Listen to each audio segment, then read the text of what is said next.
Hello friends, welcome to my channel and thanks for watching this video. So we are going to discuss about Unity Software Inc. and the ticker symbol is U. Now this is the data which we have in front of us, and the way the stock has positioned itself is very interesting, I would say. Obviously it will not depend upon how the stock will behave, but the positioning of the stock is extremely important because you can expect, or you can right now expect a trading upside, although it's going to happen in between a range, but you can expect a trading upside, and the levels which we are going to look at moving forward are as follows.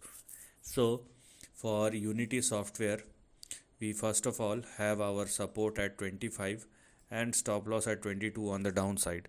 So make sure that you are not going below these two levels, otherwise downside may resume once again. That's number one. Number two, because the stock is trading above 25, that's why you can expect a move towards 42, 50 and 60. So these are going to be the next three targets, which by the way are currently active. So what is active is this highlighted section, and that's what you need to look at. But that's not the end of the story, because a big upswing will resume if the stock surpass and sustain at or above 60 or 61. But you have to wait for the breakout to happen, and after 61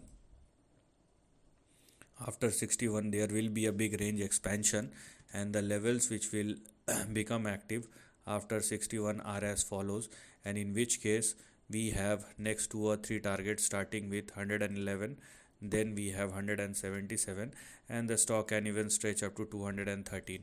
So for Unity Software, this is what we have right now, and after 60 or 61, this is the extension which we are going to look at moving forward, but in the upcoming years, not right away. And make sure that the stock is not falling below 22, otherwise downside may resume once again. So this is the end of the video. Thanks for watching.